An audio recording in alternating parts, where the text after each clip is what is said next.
Hey guys, what's going on? And welcome to a brand new video. This is going to be your review for the Leeds United vs QPR game. QPR 2, Leeds United 2, and a game where we've shown that maybe, just maybe, we're not going to have the bottle this season because we were strong in this game, coming back from 2-0 down to rescue a point. I will take that point. I said before the game I would take a point, and in the circumstances that happened, from a comeback from 2-0 down, we will take that point and take the confidence and everything good from that point and move on after the international break and hopefully come back and just, let's just come back and win all our games. But yeah, a big comeback. I thought it was happening all over again when we were 2-0 down. I'm like, here we go again. We're going to lose 4-0 again. It's going to happen all over again. It's deja vu.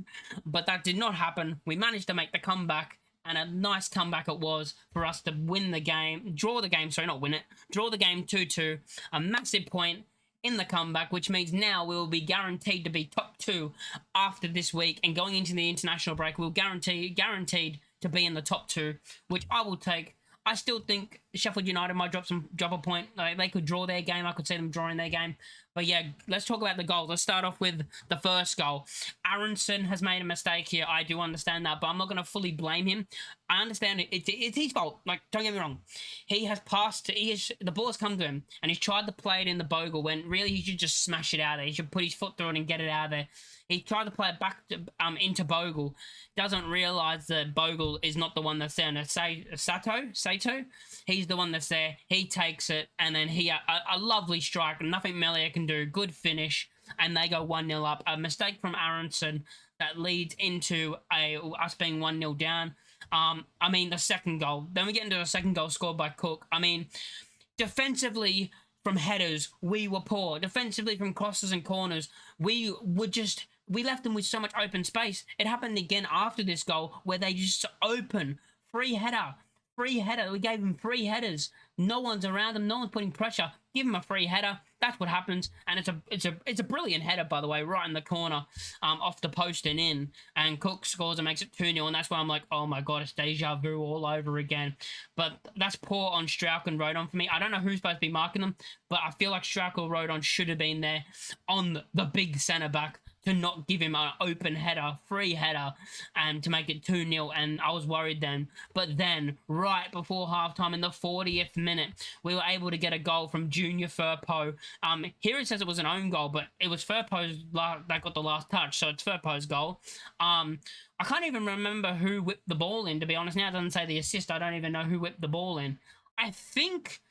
I don't know who whipped the ball in. I think it was it Bogle? I don't know, but the ball gets basically hit into the middle, basically. Firpo gets a little touch into it, and it goes into the back of the net. But no, it wasn't Bogle. It couldn't have been Bogle, because he was at the other side. I don't know who it was. Anyway, whoever it was, puts the ball in to Firpo, who takes the touch, and the ball goes in the back of the net. But Bogle, this is why I got confused. Bogle almost touched the ball, and he was in an offside position.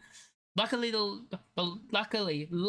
didn't call offside. We are so lucky they didn't call offside for that, because you could see, it's close. Like, you could say from the first viewing of like a live viewing, you could say he's touched that, he's offside, it's offside. But fair play to see the fact that Bogle did not touch the ball and it went in from Firpo, because if Bogle touched that ball, that would have been disallowed, and that probably, I don't think we make the comeback. I don't think we get a point if that happens. I don't think we get a point if he gets caught offside there. But yeah, massive. We go 2-1 at the break. We're back into it. Get that goal. Come out in the second half. Straight away, Falk makes subs. So everyone talking about Falk doesn't make subs. Falk doesn't know how to use his substitutes. Falk doesn't know how to use his bench. Right off half-time, makes the sub. Brendan Aronson off. Willie Nonto on. And what happens? The goal is created by Willie Nonto, who plays a beautiful ball in behind, and then, a beautiful ball in behind to Dan, I don't even know who it was again. I'm trying to remember. I think it was for Dan James. Yeah, it was. Dan James, the ball's whipped across. I think someone shot. I don't know if it was Piro. Someone shot.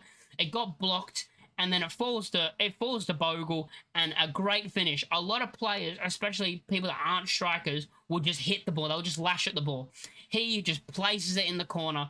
If he placed it anywhere else, the keeper probably would have saved it, but he placed it perfectly into the corner, and it's 2-2. And for the rest of the game, I think we were on top and we were just coming after them, trying to get the goal.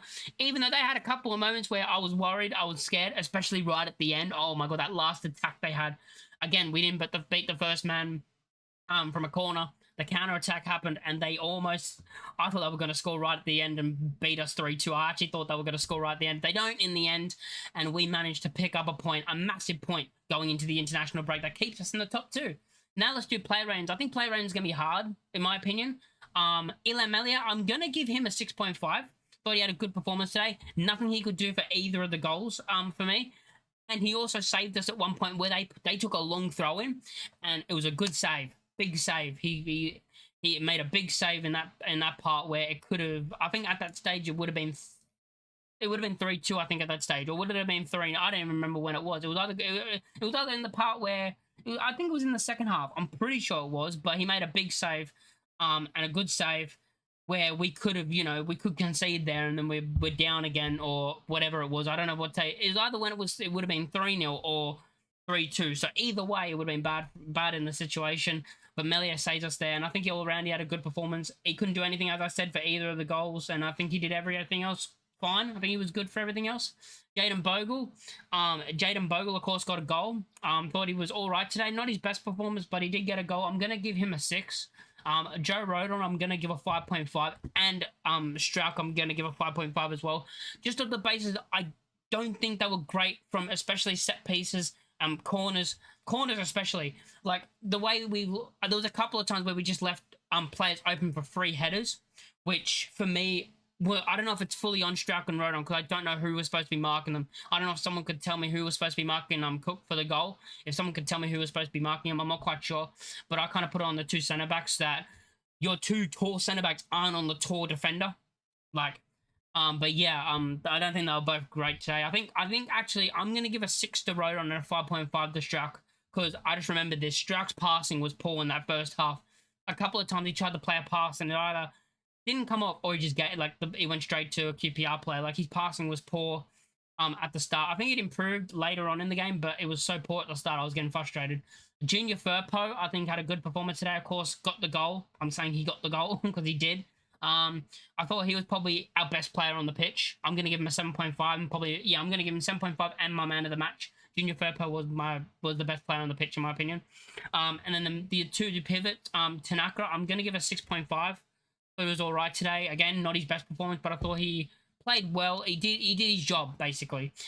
Joe Rothwell, I thought his set pieces weren't as good as they've normally been. There was a couple of times where he didn't even beat the first man, and normally he does that. But there was a couple of good ones where there's just no one there. And there was a couple of times throughout the game where we would play crosses. It doesn't even matter who it is, and there's just no one in the box. There's no one there. We're missing someone that's going to run onto the balls in the box because Pirro doesn't do that. Pirro doesn't do that. But we just don't have that in the team. Because no one's running into the box and the ball's whipped across. You're not going to score when there's no one there. But yeah, Rothwell for me, as I said, couldn't beat the first man at times. Not his best performance. I'm going to give him a 5.5. It's probably a bit harsh on the ratings, but we did go 2-0 down against QPR and we weren't that great. We kind of lucky we got a point, to be honest. I thought we were better in the second half. I thought we were the way better team in the second half, but the way we performed to go 2-0 down, did we really deserve the point? Dan James is next. I mean, this guy is knackered. He's run so much. He's played so much. I thought he was going to be brought off for Ramazani later, and I'm like, yeah, and then he brings Solomon off. But Dan James, I thought he was all right today. I'm going to give him just a 6. And that's all I can give him. Brendan Aronson, I don't really want to give him a rating because he only played 45 minutes. I mean, I'll give him a rating. I'll give him a 5.5. I'll give him a 5. I'll stick with a 5. I'll give him a 5. Again, at fault for the first goal. Not great. He wasn't great, to be honest, but I don't think he was as terrible as I saw some people saying on Twitter at halftime. Give him a 5. Manuel Solomon again. I think he was all right today. Not his best performance. I'm going to give him a 6.5. I'm actually going to give him Nonto a rating because he did play 45 minutes. Thought Nonto was really good. I'm not going to give him my man of the match because he only played 45 minutes. But for those 45 minutes, I'm going to give him a 7. I'll give him a 7.5. I'll give him a 7.5 for those 45 minutes because I thought very good play, ball in for the assist.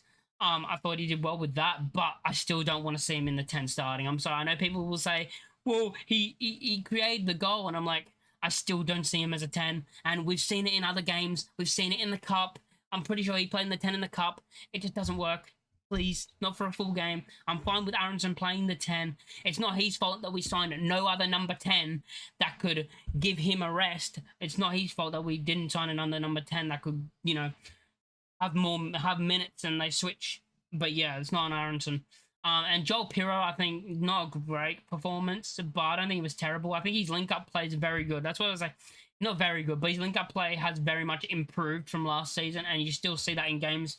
Now you're seeing it in games where he's not involved a lot, like we don't get the ball to him. He's actually coming deep and actually receiving the ball and getting the ball, which I'm really liking from his performances.